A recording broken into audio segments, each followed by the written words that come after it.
Hello, my name is Malik Carrington, and I'm starting a new fishing channel. This fishing channel is called the Family Budget Fisherman.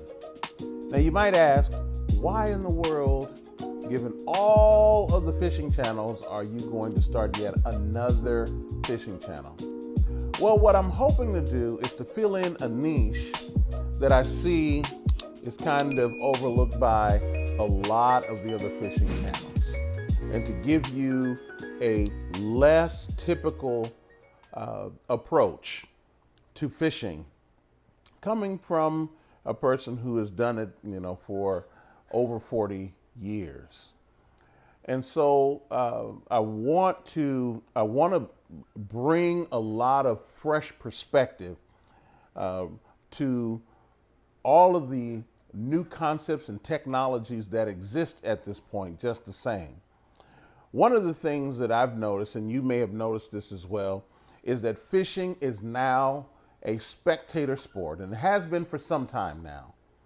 Unfortunately, what that means for those of us who are family budget fishermen, and women of course, is that the cost of the equipment has gotten a lot more expensive. The places to go are more expensive to go and fish.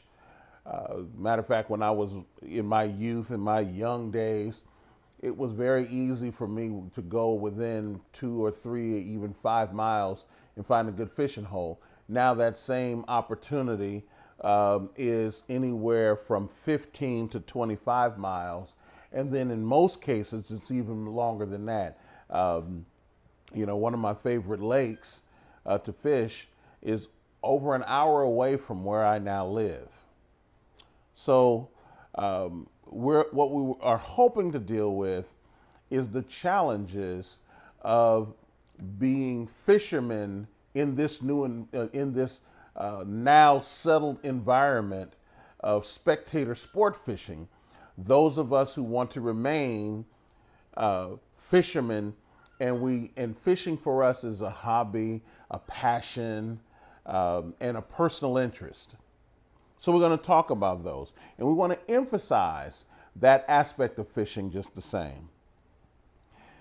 As I mentioned, about fishing being spectator sport, everything is much more expensive. But now I have to admit, it's given opportunity for the quality of the fishing equipment, along with the service surrounding the fishing equipment, to get that much better, in some cases exponentially better. Gone are the days when you just take out a heavy cane pole and you go out there and do what you need to do. You got all types of rods, reels, fishing lines, different types of lures that you can use now, because the opportunity to fish with that kind of equipment is now more realistic. Now that said, as much as it is realistic, I said in some cases it costs, but we're gonna discuss those opportunities. As a matter of fact, we're going to talk about how to buy high-end fishing equipment on a budget. Now, back when I was much younger, to buy a rig that is a rod and a reel setup, sometimes with fishing line, for it to cost $50 was kind of on the high end. Now that's considered extremely low budget, or at the very least, very budget friendly, as we might call it. We're going to discuss how you purchase a $200 reel or $200 rod for a really, really good discount, if that is the direction that you would like to go. I also want to talk about some proven strategies with the more budget friendly equipment. I want to emphasize on this channel that budget friendly still works. Let me be clear. The best equipment that you can ever have is you. How you see the water, how you break down a body of water, the sensitivity of your fingers, the your ability to be able to see, those are going, you are the best equipment for fishing. And the rods, the reels, the line, the lures, the boat, if you have them, all of that are the accessories to you, the fisherman. Also, we're going to talk about how to set a budget for fishing and stick to that budget. One of the things that you would want to learn is how equipment is sold. And we're going to talk a lot about how equipment is sold, both from the producer to the retailer, and then from the retailer to you. And all of this is so that you can maximize your dollar in terms of you acquiring the kind of equipment that you think you need to become very well at what you do as a fisherman. The other thing we're going to discuss is the health aspects of having a great fishing day. We're going to talk about the need to drink lots of water. We're going to talk about the need, especially when it's cold, because a lot of people don't think that because it's cold outside that you need to drink water. Well, it is true that one would have to drink almost as much water, and in some cases more water, when it's cold than when it's hot outside. We're going to talk about eye safety. We're going to talk about eating.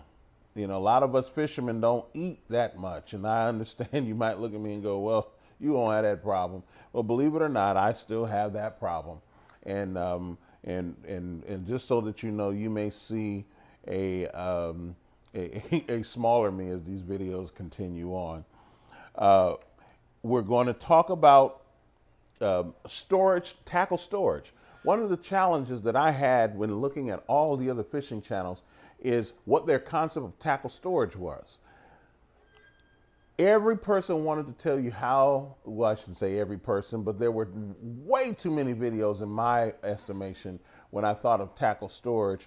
We're dealing with how tackle was stored in boats, how tackle was stored in backpacks, or the different types of boxes that are used for tackle storage. But what they never talk about is where you store tackle when you're at home. For example, I'm here in my garage, and during the summertime, here in Sacramento, California, it can get over 100 degrees in this garage.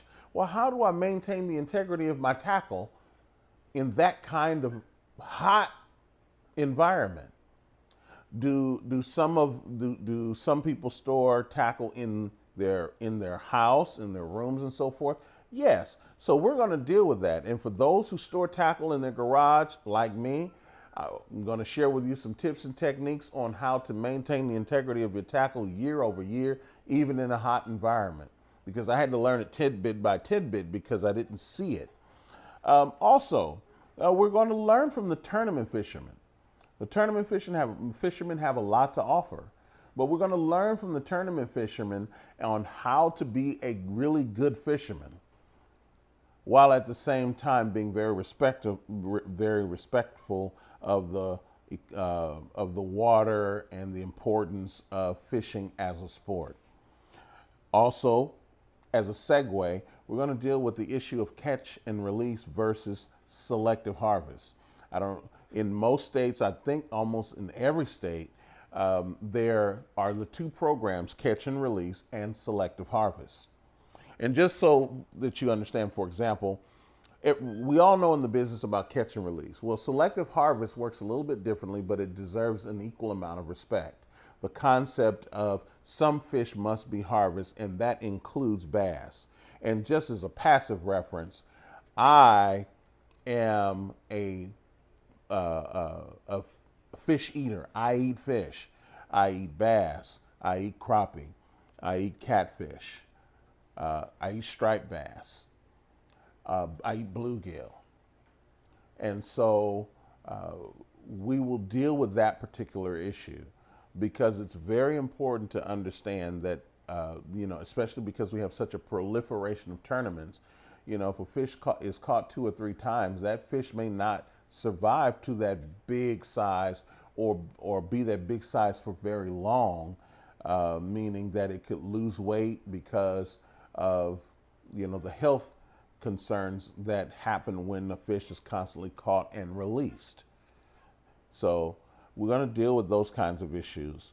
Also, we're going to talk about the different ways to enjoy a fishing day when you're dealing with inclement weather, and when I think of inclement weather, I'm not just thinking of rain, and I'm thinking of wind, I'm thinking of heat when it's hot, I'm thinking of cold, bluebird skies. A lot of fishermen get out on the water on bluebird skies and don't realize that bluebird skies don't actually work that well for the fish. So we're going to talk about those kinds of things. And lastly, we're going to deal with the issue of buying fishing tackle on a budget and sticking with that budget. I know when you look behind me, you say, well, my God, as a personal interest, hobby, passionate fisherman, you have a lot of equipment. And if I were to show you these rods that are just here to my left, you would just be overwhelmed and you'd be convinced I was a tournament fisherman. I think I have over there 1, 2, 3, 4, 5, 6, 7, 8, 9, 10, 11, 12, 13, 14, 15, 16, 17, 18, 19, 20, 21, 22, 23, 24, and 5, roughly 30 fishing rods. And that seems to be a bit much for a person who's not a tournament fisherman. But like I said, the technology has allowed for us to do a whole lot more things with fishing equipment than they could before. And based upon my budget, I'm able to afford a few more of these items. But I'm going to be able to show you how you can get a lot of those items as well. So this channel is going to be focused more on the life of a personal interest, hobby, passionate fisherman, and less on tournament fishing. And we're going to deal with all these particular issues. Most of all, my hope is that you will really enjoy being a video consumer of this channel. So to that end, I'll ask that you subscribe to this channel, like this video, and add a comment or question below. Let me know what you'd like to see or me discuss in any of the future videos. I'll try to produce at least once a week. My endeavor is to produce 2 to 3 times a week, and the video lengths are going to be different lengths. Most of the time, it's going to be between 10 and say 20 minutes. And then there will be shorter formats between 5 and 10 minutes. I may actually squeak in a few 2 to 5 minute videos, but I will caution you that I believe that a video that is too short, meaning generally speaking 2 minutes or less, that particular video is just a commercial. Now, there may be some important things that can be said in 2 minutes, but that's not the endeavor of this channel, is to just get a video out and throw out a 2-minute video. My hope is that you will enjoy this video channel so much that you will really enjoy that longer format that I will be producing. Sometimes I'll be producing here, sometimes I'll be on location. It just depends on what the circumstance is of that moment. Having said that, my hope is that we can learn together, we can be entertained together, and we will be able to compile whatever we think that we need in order to be a much more productive fisherman. Thank you for this time. And again, subscribe to this channel, like this video. Matter of fact, even click on the little bell that's somewhere on the page there, so you'll know whenever I produce or upload a new video. And then add a comment to the section below. Start communicating with me. Help me to grow this channel to a community of fishermen who really would like to develop their skills as a non-tournament, personal interest, hobby,